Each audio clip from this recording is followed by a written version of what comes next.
Hey there, it's Carrie. Thank you so much for joining me on this latest episode of Invisible Wounds Healing from Trauma. So, this is episode 36, and in keeping with October's theme of Domestic Violence Awareness Month, what I wanted to talk to you about today was self compassion and self forgiveness and self love. Whether you have had a relationship involving intimate partner or domestic violence in the past, whether you're in one currently, or whether you've just had trauma in general. This conversation fits all of those situations. It's so important that we understand, and I've talked about this before, that we don't know what we don't know.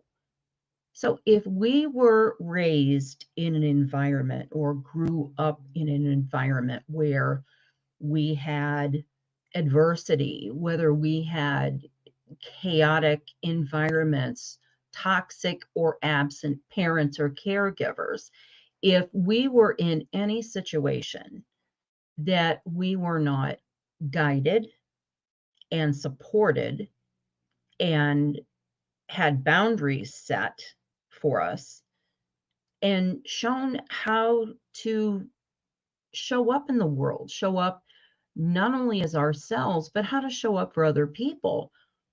How are we supposed to know what a healthy or a good relationship looks like or feels like? We're not going to. We're not going to know. We are going to, not we are going to. What we want most for ourselves is we want to be loved and needed and heard and validated. Those are all absolutely important things that everyone needs. We want to be heard and understood. And, we want to have people, when we talk about things we've been through, we want to have people sit with us and be compassionate and listen and understand how we feel and how awful and hard it was and how much we've been struggling and how much we're still struggling. And all perfectly reasonable things to want for ourselves. But what we need to do is we need to, for ourselves, in our own hearts and souls, we need to understand that there were things we didn't know. There were things we were not taught or shown. We don't know how to have a healthy relationship. We don't know what that looks like. So if you've been in a relationship or are currently in a relationship involving intimate partner violence, it is not your fault, not in any way, shape, or form. We love whom we love, and we fall in love with whom we fall in love with. And oftentimes it feels like it's out of our control. And I know for me, when I fell in love with my abuser, it was just this instantaneous, love bombing. He fed all of my needs and wants and desires as a person, not just as a woman, well, a girl at that time. When I met him, I was 16. But he fed all of those holes inside of me that I was so desperately trying to plug up, trying to feel better, trying to find a way to, to function and to be in the world. I had no idea how to do it. And, they're so charming and they are so intense and passionate. And, they shower us with all of the love and attention and, all of those things that we want for ourselves. And so, of course, we're going to fall for that. Why wouldn't we? Who wouldn't? It's perfectly understandable. And when we're in these relationships and things begin to happen and, our partners begin to hurt us, and it doesn't have to be physical. It can be controlling. It can be emotional. It can be put downs. It can be constant criticism, nitpicking, you know, criticizing you for how you look, how you act, who you are as a person. It can be, cutting you off or not allowing you to work, not allowing you to have friends, not allowing you to go out and be on your own without them. I mean, it can look like a lot of different things. And so when we're in that situation, we're like, how did I get here? How did I end up in this? And how do I get out? And we're scared and we're hurt and we are absolutely confused and have no idea how to move forward or how to step out of it. And then, after an incident happens, they blow up, they hurt us in whatever way they do.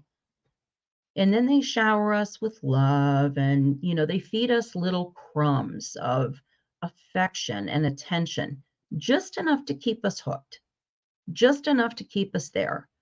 It's what we live for. We're starved for it.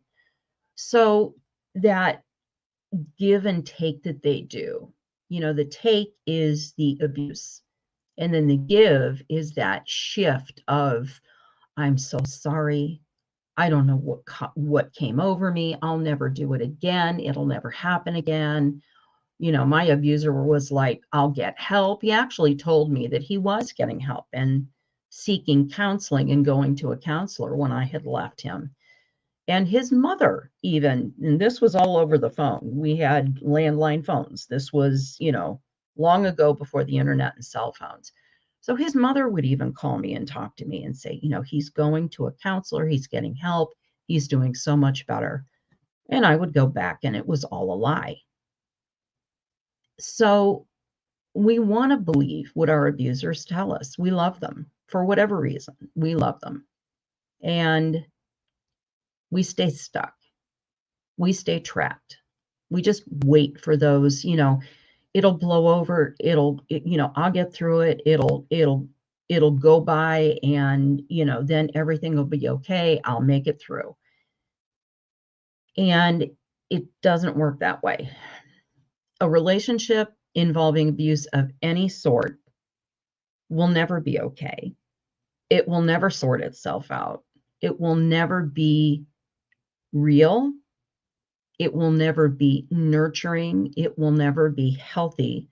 It will never, ever be good for you.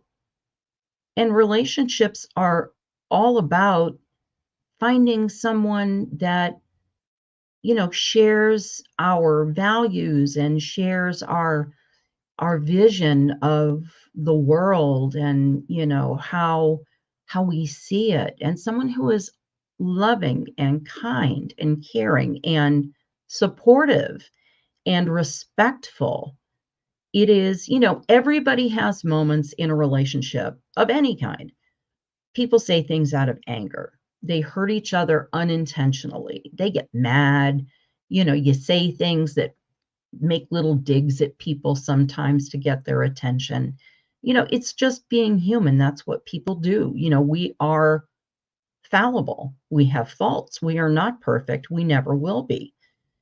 And, those are the kinds of things that happen in a regular relationship where after it happens, you can sit down with somebody and talk it through. And you can say to them, that really hurt me. And they can hear you and listen, and they can truly acknowledge their mistake, and they make changes so that it doesn't happen again. That's what happens in a healthy relationship. In an abusive relationship, they say they're going to change, they say they're going to fix things, they say they won't do it again, and that is a lie. It is just a lie. It is not the truth. They don't see that they even have a problem. They don't think they have a problem at all. They think you're the problem, no matter what they say. An abuse of any kind that is meant to purposefully hurt or control us is not okay. So if we don't know what healthy relationships look like, we're not going to know, people call them red flags or signs. We're not going to know that. We're not going to see it. We're not going to know until we're in it and we realize that there's a problem. So, I talk about, leaving and leaving safely and safety planning, which is super, super important. Leaving is a very dangerous time for those of us trying to get out of a relationship. But when we understand that, we didn't know things, we weren't taught things, we weren't taught boundaries. We have to be able to forgive ourselves and not be hard on ourselves and not self-blame and self-shame. And if you're in a relationship with an abusive person, that's very difficult to do because you are constantly being told that you are no good, you are not good enough, you are not worth enough, you are not worthy as a person, you're not valuable as a human. And it's very, very difficult for us to be able to reach inside and find that compassion for ourselves. It's something you have to work at. But as I said, if you're in a relationship now and this is happening, please, please, please reach out to me. You can reach out to me on my website, any of my social media pages. My email is all lowercase. It's KERRIWALKER, the numbers 4 and 3 at gmail.com.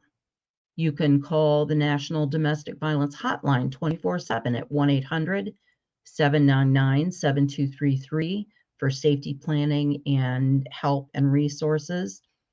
You can call your local domestic violence shelter and talk to them. Somebody will safety plan with you. You can find out about, their process for intake. If you need to come in an emergency, what do you do? But again, being kind to ourselves and being understanding of who we are and what happened to us or what is currently happening to us is so, so important. I can't stress it enough. And you need, no matter what, you need to take care of you. You need to be safe. And you deserve to have a relationship where someone who says they loves you doesn't hurt you, doesn't abuse you, doesn't put you down, doesn't criticize you.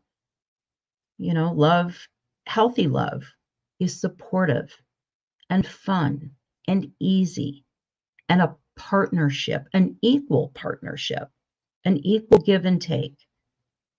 That's where it starts. So please, again, if you need help, reach out. I'm here. Call the hotline. Call your local 211 community resource number, local domestic violence shelter. Please be safe. Please take extra good care of yourself. And we'll talk soon.